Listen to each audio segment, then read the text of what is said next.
Kepolisian Johor Malaysia menemukan 13 jenazah warga negara Indonesia yang diduga korban kapal tenggelam di perairan pantai Kelise, Sungai Tengah, Johor, Malaysia.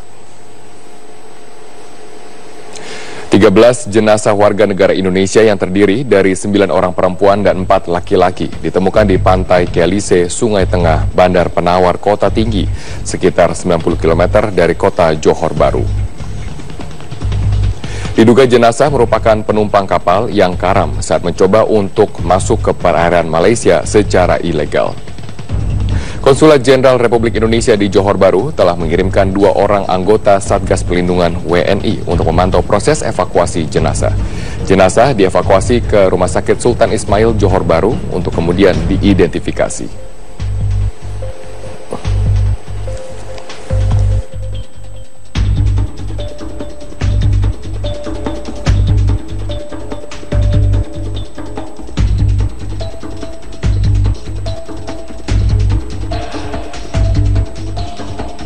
Dan untuk mengetahui informasi terkini mengenai penemuan korban kapal tenggelam di Johor Baru, kita tersambung melalui sambungan telepon dengan Taufikur Rijal, Konjen RI di Johor Baru. Selamat sore Pak Rizal, bagaimana perkembangan terkini dari evakuasi jenazah korban? Selamat sore Mas Robert. Saat ini kita sedang melakukan koordinasi dengan pihak polisi untuk mendata sejumlah dokumen yang ditemukan oleh pihak polisi di TKP, di tempat musibah tenggelamnya kapal terjadi. Dan kita harapkan dengan data-data yang kita dapatkan ini dapat segera kita identifikasi siapa-siapa yang menjadi korban dalam musibah kapal tenggelam tersebut. Pak Taufikur, dari identitas yang telah dikumpulkan dari tim Anda dan juga kepolisian Malaysia, Anda menemukan paspor dan juga KTP. Bisa Anda sebutkan identitas yang ditemukan di sana? Dapat dipastikan bahwa identitas dokumen tersebut berupa identitas dokumen warga negara Indonesia. Hanya saja kita belum bisa merilis daftar nama-nama satu persatu, yang mungkin dalam waktu tidak terlalu lama, beberapa jam ke depan, informasi ini bisa kita sampaikan. Oke Pak, apakah ada informasi mengenai korban selamat atau korban-korban lain yang belum ditemukan? Sampai hari ini, sampai sore hari ini, informasi yang kita terima, tim SAR menemukan sejumlah 13 orang. Namun demikian, kemungkinan jumlah korban bertambah itu sangat dimungkinkan, mengingat kapal yang digunakan itu berkapasitas lebih kurang bisa mengangkut penumpang lebih kurang 30 orang. Oleh karena itu, tim SAR dari pihak Malaysia masih waspada dan berjaga-jaga untuk memantau kemungkinan ada korban yang selamat atau korban jenazah yang masih ditemukan di laut. Oke, untuk korban tewas, apakah warga negara lain yang juga menjadi korban tewas dari insiden ini? Kita belum mendapatkan informasi kalau ada warga negara lain yang tewas. Oke, Pak Taufikur, bisa diceritakan rute dari kapal ini? Ya, kami mendapat laporan dari pihak polisi bahwa kapal yang digunakan ini adalah kapal kecil yang muatannya lebih kurang 30 penumpang. Ya, berangkat dari mana dan menuju ke mana? Diperkirakan berangkat dari pantai-pantai terdekat di wilayah Indonesia untuk masuk ke wilayah Johor. Dan ini masuk secara ilegal, tidak terdata dari imigrasi? Benar, mereka masuk melalui jalur ilegal. Oke, dengan tidak adanya dokumen resmi yang dimiliki oleh para korban, bagaimana dengan proses pemulangan jenazah balik ke Indonesia nantinya? Informasi yang kami dapatkan, yang sekarang sedang kita klarifikasi dengan pihak polisi, kita menemukan jumlah dokumen Indonesia berupa paspor, KTP, SIM, dan kartu tanda anggota pramuka. Oleh karena itu, barangkali dalam waktu tidak berapa lama kita akan mendapatkan data-data ini, sehingga memudahkan kita untuk mengidentifikasi para jenazah yang ada di rumah sakit untuk proses selanjutnya, penyelesaian selanjutnya. Oke, bagaimana dengan pengusutan hukum dari kasus ini? Apakah dengan adanya korban tewas dan juga masuk secara ilegal ke Malaysia, nanti aparat kepolisian Malaysia juga akan mengusut dari keberadaan kapal ini? Saat ini pihak kepolisian sedang melakukan investigasi terhadap kejadian musibah yang terjadi kapal tenggelam tersebut. Sebagaimana kita ketahui sampai saat ini semua korban yang ditemukan adalah meninggal dunia, dan kalau nanti kita menemukan ada korban yang selamat, artinya pihak kepolisian maupun pihak berwajib termasuk kita akan bisa mendapatkan data-data informasi tentang dari mana mereka berangkat dan tujuan masuk ke Indonesia, ke Malaysia maksud kami. Oke Pak Taufikur, dengan adanya insiden ini bukan pertama kali terjadi. Dalam tahun 2015 sudah berkali-kali kemudian kapal karam yang ditemukan di pesisir pantai. Bagaimana cara Konsulat Jenderal di sana untuk dapat mengantisipasi bekerjasama dengan aparat Malaysia mencegah dari pelayaran ilegal antara Malaysia dan Indonesia?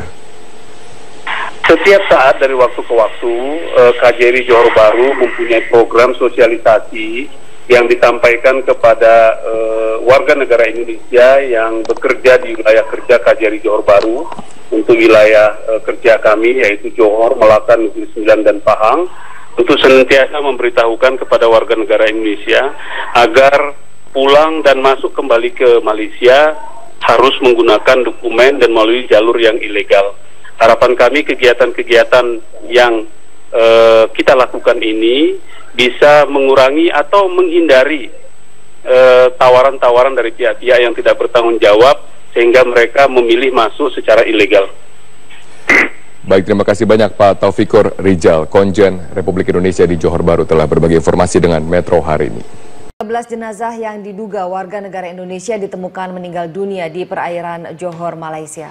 Mereka diduga menggunakan jalur ilegal. Polisi Malaysia menemukan 13 jenazah korban pada pukul 7 waktu Malaysia. Diduga kapal mereka karam di perairan pantai Kelisa, Bandar Penawar, Kota Tinggi, Johor. 13 korban merupakan penumpang kapal yang tenggelam dihantam ombak setinggi 3 meter. Saat ini KJRI Johor Bahru telah mengirim 2 anggota Satgas Pelindungan ke Rumah Sakit Sultan Ismail Johor Bahru untuk melakukan identifikasi.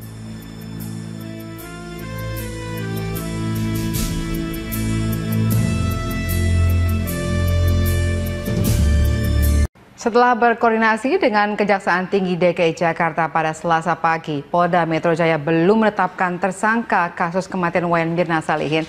Kita langsung bergabung dengan Riyad Nur Hidayat dan juru kamera Indarman Hadade yang ada di Mapolda Metro Jaya saat ini. Ya Riyad, apa sebenarnya yang menjadi alasan penetapan tersangka masih tertunda hingga saat ini? Ya, baik Valerina, adapun alasan kenapa hingga saat ini tersangka atas pembunuhan Mirna Salihin belum juga diungkap oleh kepolisian, karena polisi masih terus mengumpulkan alat-alat bukti guna menetapkan seseorang sebagai tersangka. Berdasarkan keterangan yang kami kumpulkan sejak kemarin hingga saat ini, setidaknya kepolisian sudah mengantongi 4 alat bukti, diantaranya adalah konstruksi peristiwa, kemudian keterangan saksi dan keterangan ahli. Dan hingga saat ini polisi juga membantah bahwa lambat dalam menangani kasus Mirna karena tidak ingin melakukan suatu kesalahan sekecil apapun.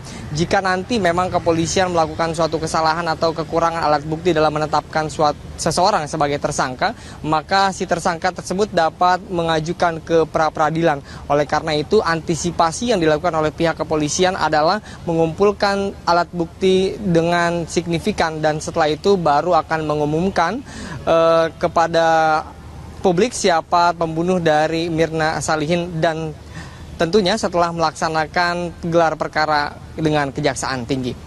Valerina. Ya. Lalu setelah menyerahkan SPDP ke Kejaksaan, apa yang akan dilakukan polisi?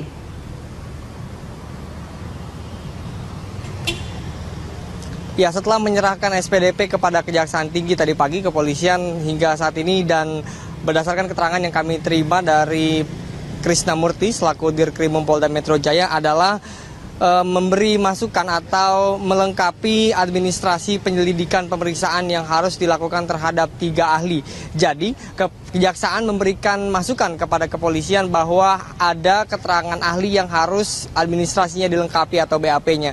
Dan hingga saat ini ada 1 orang saksi yang dilengkapi BAP-nya. Kemudian Krisna mengatakan esok akan ada 2 orang saksi ahli lagi yang akan diselesaikan BAP-nya ke administrasi. Kemudian nanti akan dilakukan gelar pemeriksaan, dan berdasarkan keterangan dari Krisna Murty lagi bahwa proses pemeriksaan pada saksi akan terus berlangsung, dan setelah semua rampung dari BAP pemeriksaan dan juga BAP dari para ahli, maka kepolisian dan juga kejaksaan akan menggelar perkara yang menewaskan Mirna Salihin.